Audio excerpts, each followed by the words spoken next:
सभी परिजनों को मेरा प्रणाम।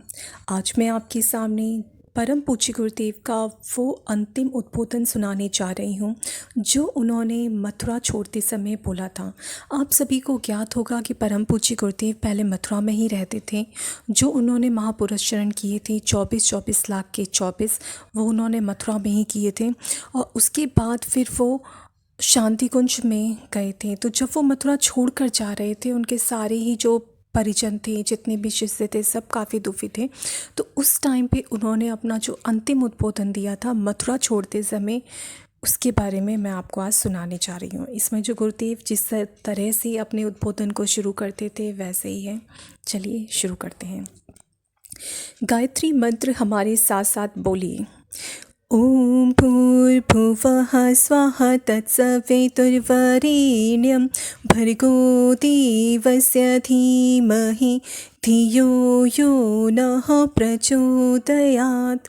यह विश्व जब बना तब मानव भी अन्य प्राणियों की भांति उसी तरह का था जैसा कि सभी प्राणी अपना शरीर यापन करने के लिए संघर्ष करते, भूख पूरी करने के लिए परिश्रम करते और बच्चा पैदा करने में लगे रहते हैं। ब्रह्मा जी विचार करने लगे, इतना परिश्रम जो मनुष्य के ऊपर किया गया, किस लिए किया गया? अगर मनुष्य को भी कीड़े मकोड़ों की तरह जीना था तो उसके लिए इतना सारा परिश्रम किस लिए? ब्रह्मा जी ने विचार किया कि यदि यह प्राणी भी अन्य प्राणियों की तरह पेट पालता रहा, बच्चे पैदा करता रहा और अपने अहंकार की पूर्ति के लिए आपस में संघर्ष करता रहा, तब फिर इतना परिश्रम बेकार गया, समझा जाना चाहिए। विचार करने के बाद ब्रह्मा जी ने कहा, मनुष्य जिन विशेषताओं के लिए बनाया गया है उसे उन विशेषताओं के लिए कुछ अनुदान भी देना चाहिए, और वह अनुदान उसे ऋतंभरा प्रज्ञा का दिया गया। विवेकशीलता, विचारशीलता, उच्च कोटि के आदर्शों में निष्ठा, इन सब चीज़ों के समन्वय का नाम है ऋतंभरा प्रज्ञा। ऋतंभरा प्रज्ञा अर्थात विवेकशीलता। विवेकशीलता अर्थात उन उद्देश्यों को याद रखना जिनके लिए भगवान ने मानव प्राणी को बनाया। इस ऋतंभरा प्रज्ञा की इस विश्व के प्रारंभ में उसी तरीके से अवतरण हुई जिस तरीके से इस संसार में स्वर्ग से गंगा भगीरथ के द्वारा लाई गई। ऋतंभरा प्रज्ञा की धारा, आध्यात्मिक धारा स्वर्गलोक से आई, देवताओं से जमीन पर आई और मनुष्यों में प्रवाहित होने लगी। मनुष्यों में जब वह धारा प्रवाहित होने लगी तब ऋतंभरा प्रज्ञा का नाम पूजा उपासना की, अध्यात्मा की भाषा में रखा गया। गायत्री विद्या, ब्रह्म विद्या आज उसी महान शक्ति का जन्मदिन है। वह महान शक्ति मनुष्य की तमाम शक्तियों को उभारने वाली है। रिद्धियों और सिद्धियों के बारे में अनेक बातें बताई जाती हैं। यह कहा जाता है कि मंत्र अनेक सामर्थ्यों के पुंज हैं, शक्तियों के, सिद्धियों के पुंज हैं। क्या यह बात सही है? हाँ, यह बात सही है। यदि गायत्री महामंत्र के स्वरूप को समझा जाए और जीवन में धारण किया जाए, तब गायत्री का स्वरूप ही न समझा जाए और उपासना उसकी जिस तरीके से की जाती है उस तरीके से न की जाए, तो उससे न तो भीतर से सिद्धियां उपजती हैं न विभूतियां। स्वरूप क्या? स्वरूप यह कि मनुष्य का जो विवेक सो गया है उसे जागृत किया जाए। ऋतंभरा प्रज्ञा यह सिखाती है कि मनुष्य अहंकार में डूबे मत, बड़े आदमी बनने की चाह और ललक में अपने जीवन को बर्बाद करे मत। ऋतंभरा प्रज्ञा के 3 शिक्षण हैं। गायत्री मंत्र के 3 चरण हैं। ऋतंभरा प्रज्ञा अर्थात ब्रह्म विद्या, रिद्धियों सिद्धियों से भरी विद्या। इसका स्वरूप समझा जाना चाहिए जैसा कि मैं आपको समझा रहा हूँ और जैसा कि मैंने अपने जीवन में इस महाविद्या का स्वरूप समझने की कोशिश की। मैंने ऋतंभरा प्रज्ञा का पहला चरण यह समझने की कोशिश की कि मनुष्य को यश का भूखा नहीं होना चाहिए, बड़प्पन का भूखा नहीं होना चाहिए, अहंकार का पुतला नहीं होना चाहिए, दूसरों के ऊपर अपना रौब गालिब करने का और दूसरों की आंखों में बड़ा आदमी बनने का इच्छुक नहीं होना चाहिए।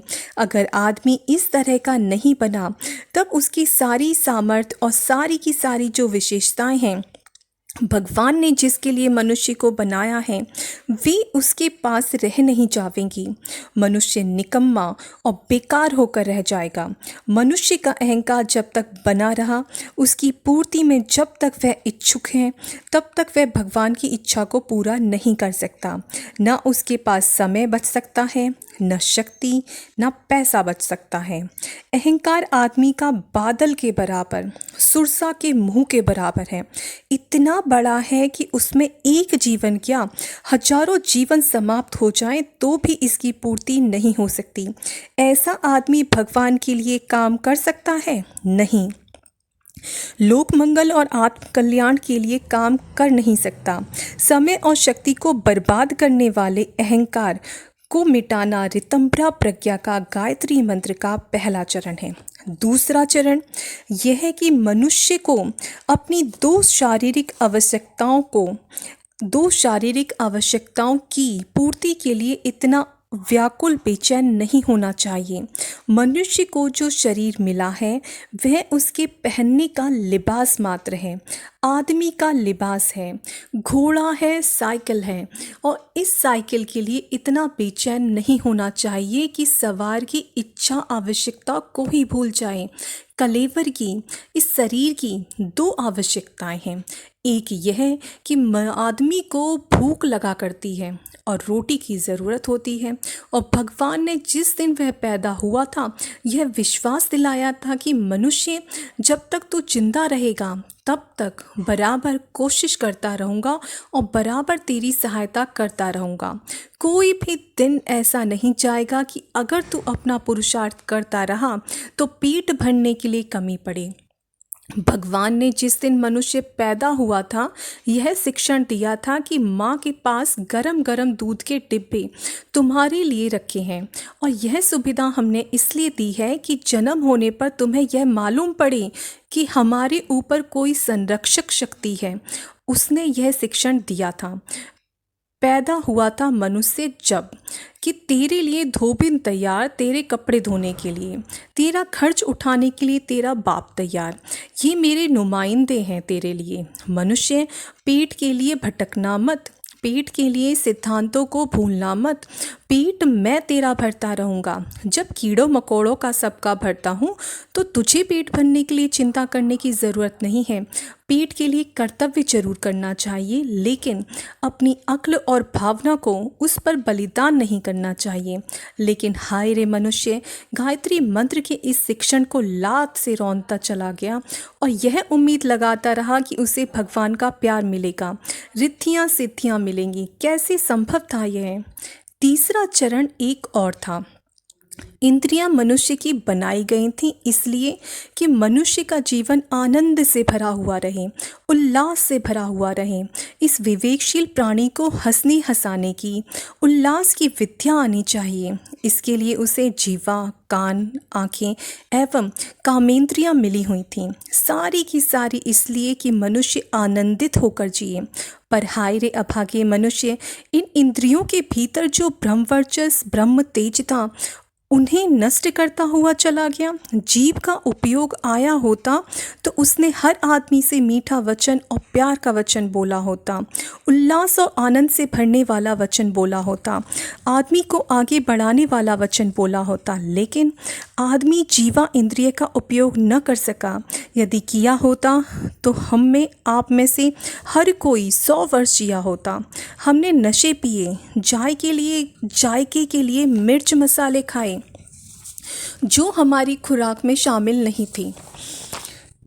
एक इंद्रिय का जिक्र मैंने किया, अन्य इंद्रियों का मैं नहीं करना चाहता। करूँगा तो मनुष्य का निकृष्ट और पापी जीवन सामने आएगा और यह मालूम पड़ेगा कि जिसके लिए मनुष्य बनाया गया था वह सारा का सारा उद्देश्य उसने चौपट करके रख दिया, ठीक उल्टी दिशा में चला।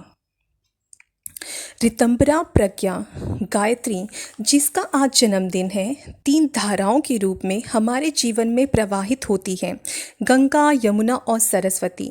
इनका जहाँ जब कभी सम्मिश्रण बन गया उसी जगह का नाम तीर्थराज बन गया।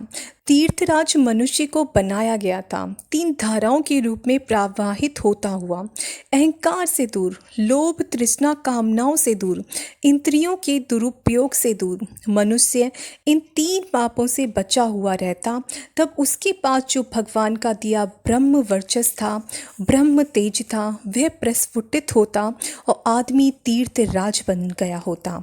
ब्रह्मा जी ने जब यह विश्व बनाया था, तब विवेकशीलता, विचारशीलता रूपी उपहार जिस दिन मनुष्य को दिया, वह आज का गायत्री जयंती का ही दिन था। गंगा आज ही अवतरित हुई थी और गायत्री मंत्र के रूप में ज्ञान की गंगा आज के ही दिन अवतरित हुई थी। गंगा का एक स्वरूप स्थूल और एक स्वरूप सूक्ष्म, गायत्री का एक स्वरूप स्थूल और एक स्वरूप सूक्ष्म।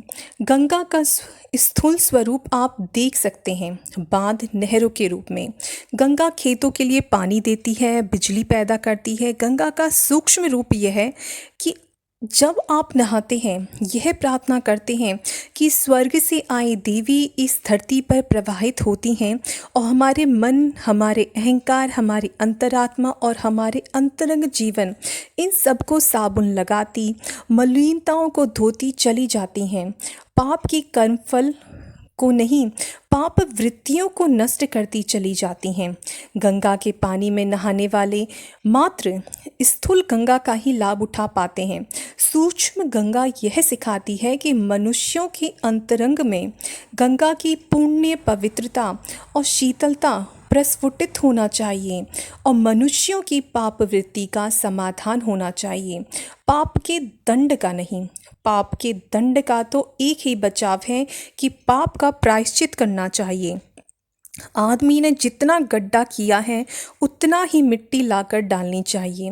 समाज को जितना नुकसान पहुंचाया है, उसकी पूर्ति होनी चाहिए। गंगा जी के साथ जो पवित्रता भरी पड़ी है, शांति और शीतलता भरी पड़ी है, उसे यदि हम अपने जीवन में स्थापित कर सकते हैं, तो यही भावना भीतर आएगी कि हमें गंगा के तरीके से निर्मल होना चाहिए, शीतल होना चाहिए। गंगा की ही तरह खेत और खलिहानों में अपनी चारों तरफ खुशी, हरियाली पैदा करने वाला होना चाहिए। अगर यह भावना हमारे भीतर आएगी तो पाप वृत्तियां नष्ट हो जाएंगी और तब हम स्वर्ग, शांति, मुक्ति के अधिकारी होंगे। गंगा के सूक्ष्म स्वरूप के साथ यदि हम गंगा में स्नान करें तो यह अनुभव करते चलें कि गंगा माँ को हम अपने जीवन में प्रवेश करा रहे हैं। गंगा माँ की शांति हमारे अंतरंग में प्रवेश कर रही है। गंगा की लोक मंगल वृत्ति हमारे रोम रोम में समाविष्ट हो रही है। जब नहाकर निकलें, तब यदि यह अनुभव करते हुए निकलें कि अपनी पाप वृत्तियों को हमने बहा दिया, भावी जीवन शुद्ध और पवित्र जिएंगे, तो मैं कहता हूँ कि वह सारे का सारा महात्म्य जो गंगा में स्नान का बताया गया है, वह जरूर सही होगा, जरूर लाभ देगा। गायत्री मंत्र, ज्ञान गंगा, जिसका आज जन्मदिन है, का स्थूल रूप वह है जो हमारी कल्पना के अनुसार एक महिला है, कोई कहीं आसमान में रहती है, हंस की सवारी करती है। हमारी आपकी स्थूल कल्पना है कि वह देवी खुशामद से प्रसन्न हो जाती है। हम जब आरती करते हैं उसकी, तो देवी फूलकर कुप्पा हो जाती है और कहती है, वाह भाई वाह, यह आरती करने वाला चेला खूब मिला। और जब हम माला घुमाते हैं तो देवी बहुत खुश होती है कि हमारी जय बोलने वाला, पूजा प्रशंसा करने वाला दुनिया में कोई नहीं था, अब ये भगत पैदा हो गया है, कैसी हमारी जय बोलता है, आरती उतारता है। वह यही देखती है कि भगत दे रुपया, दे पैसा, दे औलाद, दे इम्तिहान में पास, इन सब के अलावा और कुछ नहीं मांगता। यह स्थूल गायत्री है। इस स्थूल गायत्री के लाभों से मैं इनकार करता हूँ। यह यदि रहे होते तो हर मंदिर के पूजा करने वाले पुजारी को वे लाभ मिले होते। आप में से 90% ऐसे हैं जो गायत्री मंत्र का जप करते हैं। आपकी यह माला स्थूल माला है, स्थूल पूजा है, इसके बारे में मैं इनकार नहीं करता। मैं कहूँगा कि यह भी उपयोगी है। जितने समय आप पत्ते खेलते हैं, यहाँ वहाँ मटर गश्ती करते हैं, उतने समय आप बैठ जाइए और भगवान का नाम लीजिए। मैं क्यों इससे इनकार करूँगा। लेकिन जो लाभ महात्म में बताया गया है उसे यदि ग्रहण करना हो, वास्तव में अनुभव करना हो जैसा कि मैंने किया, तो आपको उसके सूक्ष्म अंतरंग में प्रवेश करना होगा, जिसका नाम गायत्री है। गायत्री मंत्र जिसे आज के दिन ब्रह्मा जी ने बनाया था, बहुत ऊंची स्थिति का बनाया था, जिसमें श्रद्धा का समन्वय था, विराट दृष्टिकोण और आदर्शवादिता का समन्वय, पर उसका था जरूर स्थूल। गायत्री मंत्र के 24 अक्षर, हाँ 24 अक्षर। जप करने के लिए माला की आवश्यकता, हाँ आवश्यकता। गायत्री मंत्र का पूजन करने के लिए रोली, चंदन, धूप, दीप की आवश्यकता, हाँ आवश्यकता। यह कलेवर है गायत्री माता के, लेकिन उसका अंतरंग जो विभूतियों और सिद्धियों से भरा पड़ा है, जिसे हम छू भी ना सके, जिसके पास पहुँचने की कभी कोशिश भी नहीं की, वह अंतरंग हमसे अविज्ञात ही बना रहा। गायत्री का अंतरंग यह कहता है कि मनुष्य को लोक मंगल के लिए, उत्कृष्ट जीवन जीने के लिए और प्रभु समर्पित जीवन जीने के लिए कटिबद्ध होना चाहिए। यह प्रेरणा है गायत्री मंत्र की। मनुष्य को अपने लिए ही नहीं जीना चाहिए, वह भगवान का सहायक है। भगवान ने उससे अपेक्षा रखी है कि वह उसकी दुनिया को सुंदर बनाने की कोशिश करे। यह संकल्प धारण करे कि उसके पास जितना समय, बुद्धि, श्रम अपने व बच्चों को पालने की अतिरिक्त बचेगा, उसे भगवान के लिए, लोक मंगल के लिए खर्च करेगा। भगवान बुद्ध, शंकराचार्य, गांधी, लोकमान्य तिलक जब लोक मंगल के लिए जुट गए तो उनके घर वालों ने उन्हें बेवकूफ़ कहा। लोक मंगल के लिए जब कोई आदमी बड़ा काम करता है तब उसकी पहचान यह है कि इस दुनिया के लोग उसको अमूमन बेवकूफ़ बताया करते हैं। इसलिए यह बात साफ है कि ये पागल मनुष्य जिस बात की प्रशंसा कर रहे हों तो समझना चाहिए कि दाल में कहीं काला है। यह दुनिया इतनी बेवकूफ़ और बेहुदी है कि जिनकी प्रशंसा करती है वे उस लायक नहीं होते, और जिन्होंने प्रशंसा की है उनका मुंह और तमीज़ तो प्रशंसा करने लायक है ही नहीं। इसलिए प्रशंसा के लायक वे व्यक्ति हैं आज जिनकी कभी प्रशंसा नहीं होती। कभी आपका मन हो तो यहाँ से 2 किलोमीटर की दूरी पर पीसनहारी का कुआं है, वहाँ जाइए। पीसनहारी कौन? पीसनहारी 12 वर्ष की उम्र में विधवा हो गई थी। चक्की पीसती, पेट पालती, 2 आने रोज कमाती, 7 पैसों में गुजारा कर लेती, 1 पैसा बचा लेती। जब मरने को हुई बुढ़िया तो उसके पास 500 रुपये थे। गांव वालों को बुलाया और कहा, मेरी सारी जिंदगी का धर्म की पवित्र कमाई है यह, मेरी सारी ज़िंदगी की धर्म की पवित्र कमाई है यह। यहाँ पानी का बड़ा अभाव है, इन रुपयों से एक कुआं बना दिया जाए। जो भी इस रास्ते से गुजरे उन्हें पानी मिले और वे मेरी ज़िंदगी भर की कमाई का फ़ायदा उठाएं। पीसनहारी के इस कुएं का पानी मथुरा जिले की सब जगहों के पानी से सबसे बढ़िया और मीठा पानी है, जबकि शेष स्थानों पर खारा खारा है। लोग आते हैं, छाया में बैठते हैं, मीठा पानी पीते हैं। पीसनहारी का कहीं फ़ोटो है? नहीं। पीसनहारी का जुलूस, किताबें? नहीं। पीसनहारी की कोई किताबें नहीं हैं। चंगेज़ खां की हैं, नादिर शाह के किस्से हैं, चीन की दीवार के हैं, डायमंड की खोज करने वाले अल्फ्रेड नोबल की तारीफ की किताबें हैं। हमारे बच्चे उन्हें पढ़कर याद करते हैं। पीसनहारी का नाम इतिहास में नहीं है। इसलिए पहला शिक्षण गायत्री मंत्र का यह है कि आप यदि मनुष्य सिद्धियों, रिद्धियों की ओर चलना चाहते हो तो उसे अपने पाप और पतन के एक द्वार को बंद करना होगा, और वह है अपने अहंकार की पूर्ति की, बड़प्पन की इच्छा। लोगों के सामने अपना चेहरा दिखाने व तालियां बजवाने की इच्छा। यह इच्छा यदि बनी रही तो आदमी सिद्धांत और आदर्श के लिए, लोक मंगल के लिए काम नहीं करेगा, फिर तो पूजा भी यश के लिए करेगा। गायत्री मंत्र यह सिखाता है कि हमें बड़प्पन का भूखा नहीं होना चाहिए। अगर आदमी ने इस पर नियंत्रण कर लिया तो उसकी 80% शक्तियों की बचत हो सकती है। उसकी जो अक्ल तबाह होती रहती है उसका बचाव किया किया जा सकता है। गायत्री मंत्र का दूसरा शिक्षण यह है कि मनुष्य के पास शरीर और मनुष्य की जो शक्तियां हैं उन्हें वासना के द्वारा नष्ट भ्रष्ट नहीं करना चाहिए, उन्हें संग्रहित और निग्रहित करना चाहिए, अपने आप को समेटना चाहिए, बिखेरना नहीं। आँख, नाक, वाणी, कान, कामेंद्रिय आदि अपव्यय के लिए नहीं, सद्व्यय के लिए मिले हैं। अगर हम इसे ठीक समझ सकते हों तो हमारे जीवन का 50% भाग जो हमारी इंद्रियों के द्वारा नष्ट होता चला जा रहा है, हम खोखले निस्तेज होते चले जा रहे हैं, वह बच सकता है। तीसरा शिक्षण यह है कि हम अपने लोभ लालच को, अपनी कामना तृष्णा को निग्रहित कर सकें तो हम में से हर आदमी कबीर बन सकता है। क्या कबीर को रोटी नहीं मिलती थी? रैदास, मीरा, गांधी को रोटी नहीं मिली? किसको रोटी नहीं मिली और किसको खूब मिली? उन्होंने कोशिश की कि रोटी के ऊपर रोटी रखकर खाएं, पर वे खा नहीं सकी। अगर उन्होंने अपनी इच्छा और अक्ल मोड़ दी होती लोकमंगल के लिए तो फिर वे सरदार पटेल हो जाते, महामना मालवीय हो जाते, देवदूत हो जाते, भगवान हो जाते। पर 3 ही राक्षस पिशाच हैं जो हमको खा गए। दुर्गा के आख्यान में 3 ही राक्षसों का नाम आता है, महिषासुर, मधुकैटभ, शुंभ निशुंभ। देवताओं को पराजित करने वाले इन 3 असुरों की तरह अहंता, तृष्णा और वासना रूपी असुर हमारी देव शक्तियों को नित्य खाए जा रहे हैं। त्रिपदा गायत्री की धारा, जिसका कि आज जन्मदिन है, इसलिए इस विश्व में आई थी कि गायत्री मंत्र के शिक्षण द्वारा, अर्चा पूजन अनुष्ठान द्वारा अपनी 3 धाराओं को प्रवाहित करें कि मनुष्य इसके पीछे मत भाग, कर्तव्य के पीछे भाग। लोग क्या कहते हैं यह न सुनकर विवेक के पीछे भाग। दुनिया चाहे कुछ भी कहे, सत्य का सहारा मत छोड़।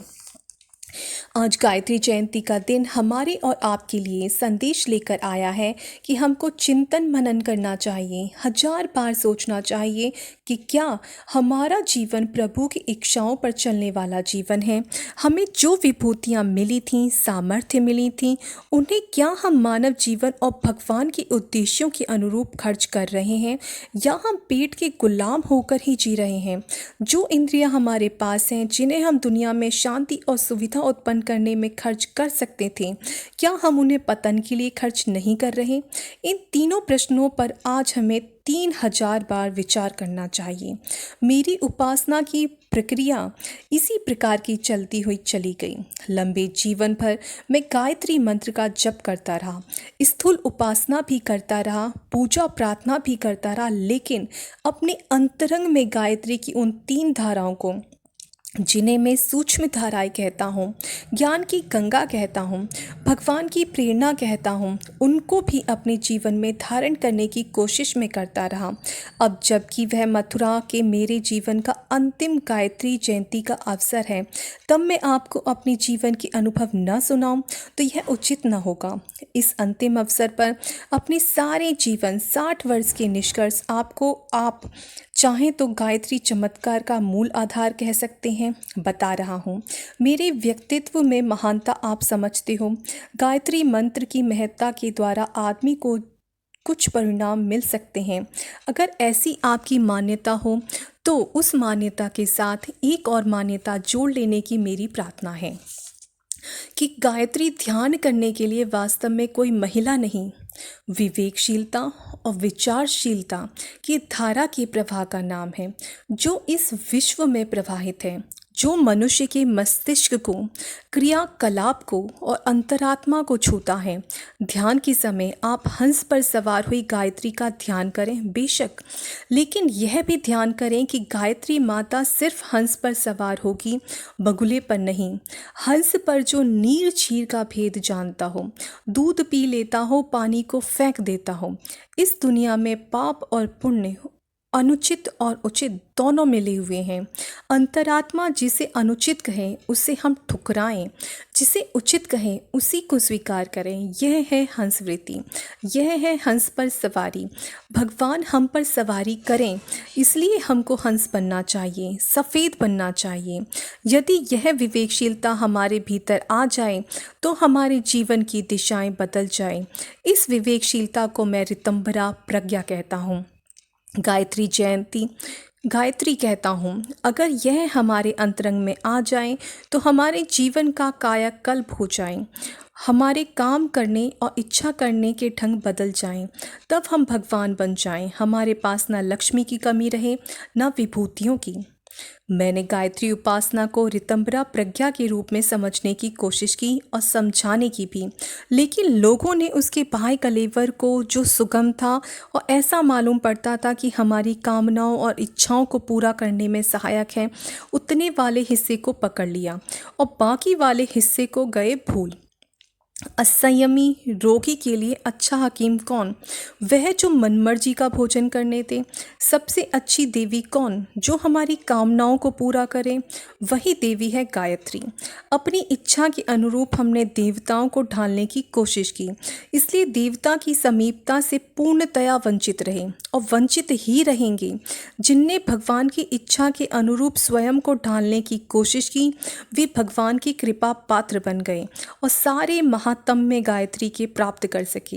मैंने ऐसा ही जीवन जिया, इसी रूप में गायत्री मंत्र को समझा, उपासना की, जप किया और जप के साथ भावनाओं को हृदयंगम किया। जब मैं चला जाऊं और अब आप लोग यह विचार करें कि क्या गायत्री मंत्र सामर्थ्यवान है, तब आपको यह कहना चाहिए और समझना चाहिए कि हाँ, गायत्री मंत्र सामर्थ्यवान है। अगर आप उसकी भावना की अंतरंग में प्रवेश कर सकें तो आपको यह मानकर चलना चाहिए कि सारी की सारी जो सामर्थ्य भगवान में हैं, वे सब की सब भक्त में हो सकती हैं। भक्त में हो सकती हैं तो वह दुनिया को लाभ दे सकता है और अपना कल्याण कर सकता है। आप अपनी मान्यताओं में यदि यह एक अध्यात्म और जोड़ लें तो मैं समझूं कि मथुरा में गायत्री जयंती का मेरा यह अंतिम प्रवचन सार्थक हो जाए, आपका सुनना और मेरा कहना सार्थक हो जाए।